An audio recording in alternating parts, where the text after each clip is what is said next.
have no script for this episode. I'm doing this a little bit off of raw emotion. And it's another sad day in America. It started out as 15. And as I slowly sit there and watch as the number of deaths rise, I sit and I wonder to myself, when is enough enough? Put the gun control argument aside for a few minutes. How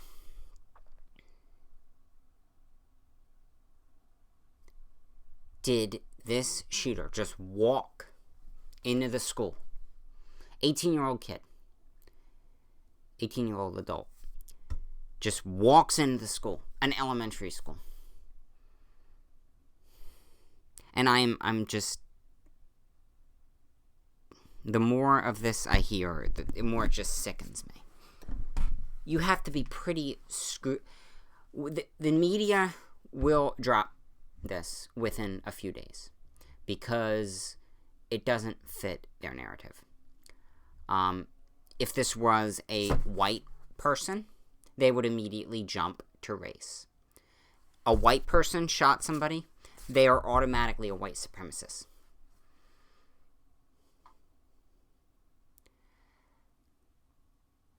That's how the media looks at shootings. If they're white and they shoot people of any minority, they are automatically a white supremacist, automatically a racist. When race, more likely than not, had nothing to do with the shooting. And then when a actual supremacist, an actual black supremacist that hated white people in New York in a subway, shoots and kills people, they don't give it much attention at all.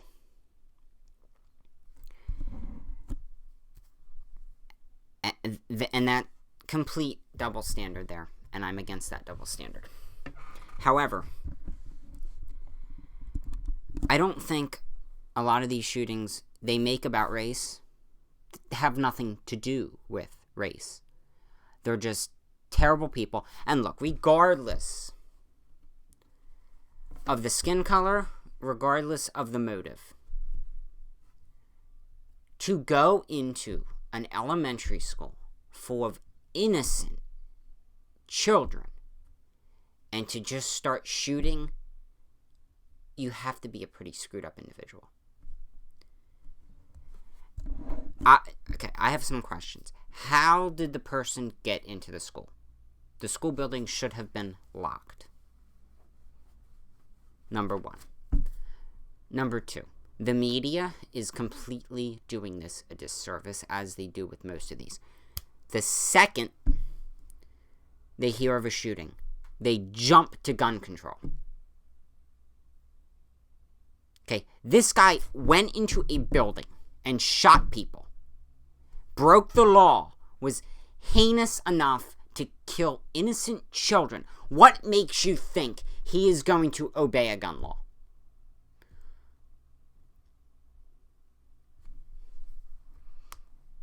Honestly, what makes you think he's going to obey a gun law? The guy's already breaking the law and killing people.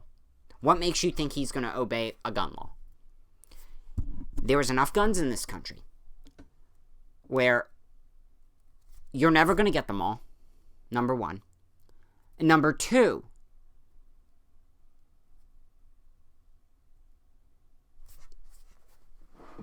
the only thing you're going to hurt by restricting people's access to the Second Amendment, the only thing you're going to hurt is law-abiding citizens. And I don't want to hear it's too easy to get a gun. Okay, have you actually tried to get a gun? It's not easy. Don't listen to the TV.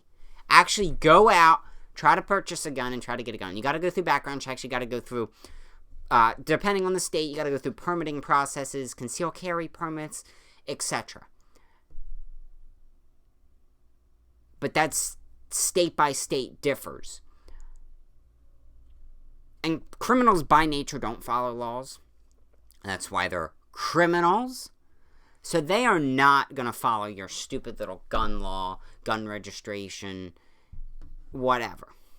Okay. Let's talk about the shooter for a second. He was clearly a mentally ill man. And he was also transgender. Now, I don't care what you are, but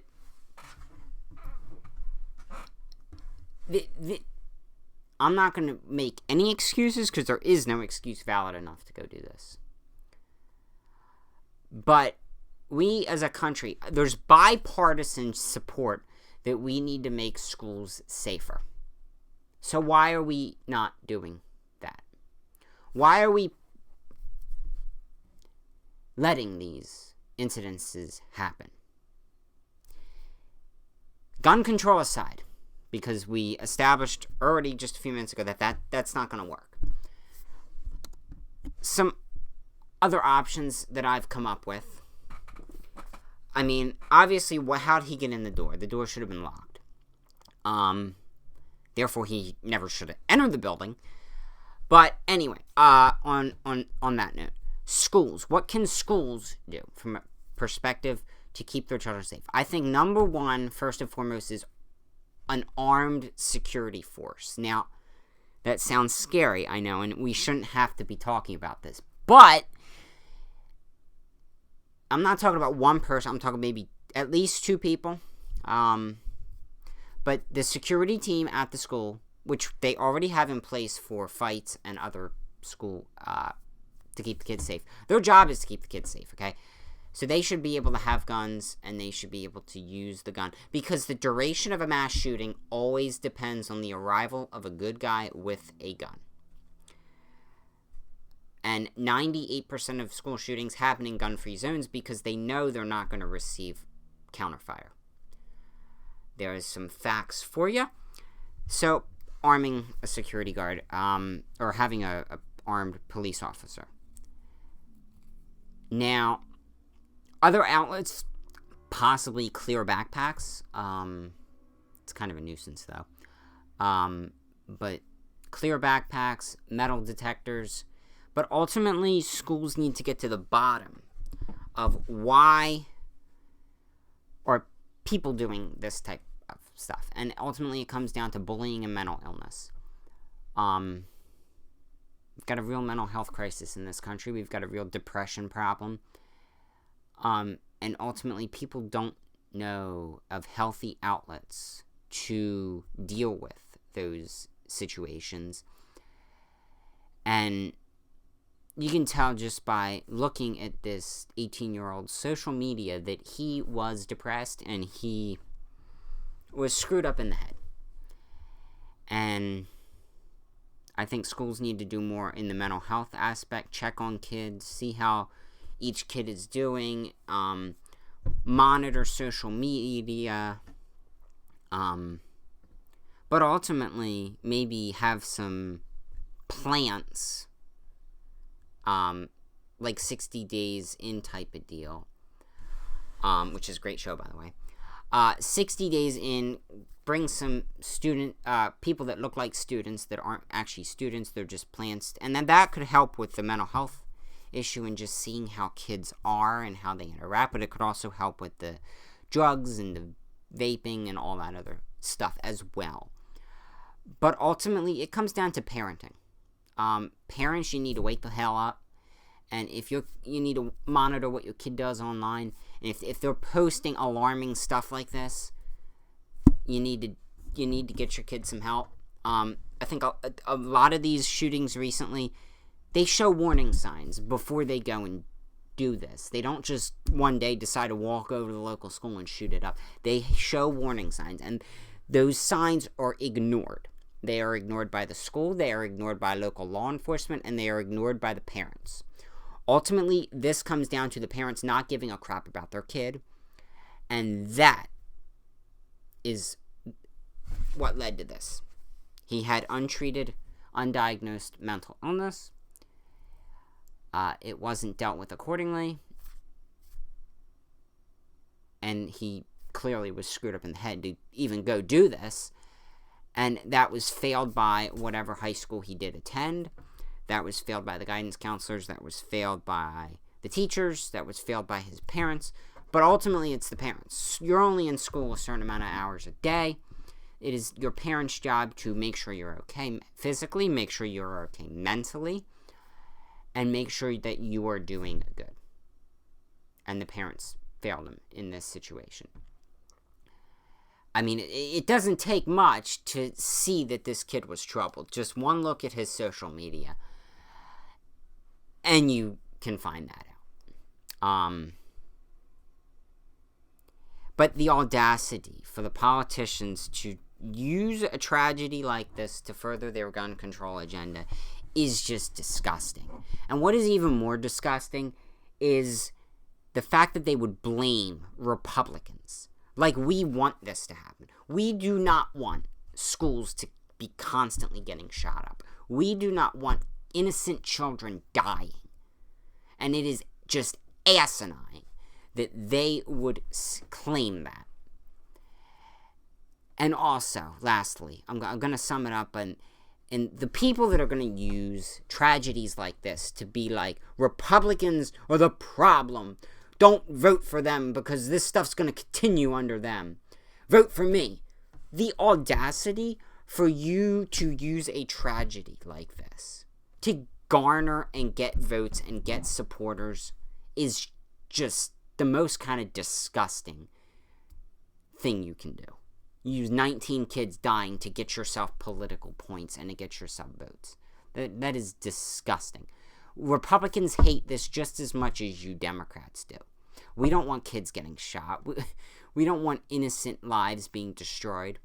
But the problem is not to restrict law-abiding citizens' Second Amendment right to keep and bear their guns. That's not the answer. We need more mental health resources. We need more schools monitoring their student body. We need locked schools, possibly metal detectors, an armed guard at every school. I mean, we can spend $40 billion to Ukraine, but yet we can't.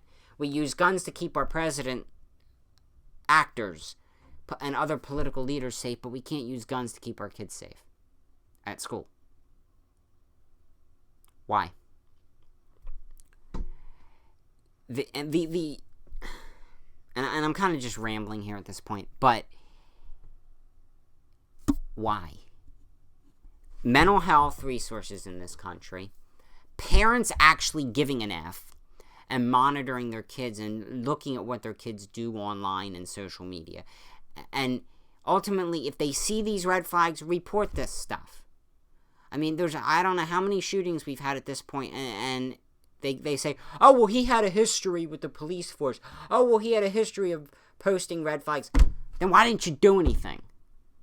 Stop putting your foot in your butt and do something. If they post,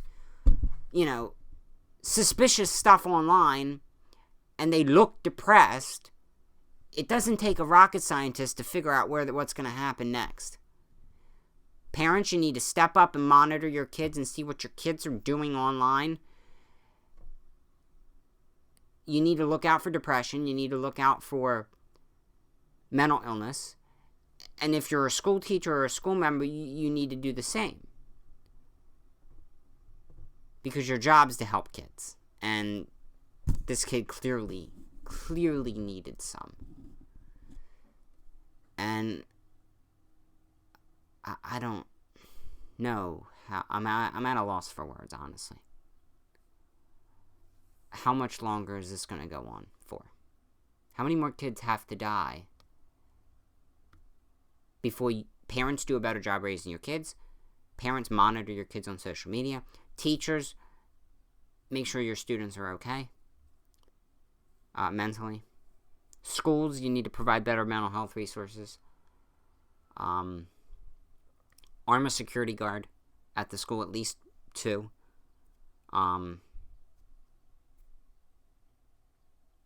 But I don't really have a definitive answer, but gun control is not it.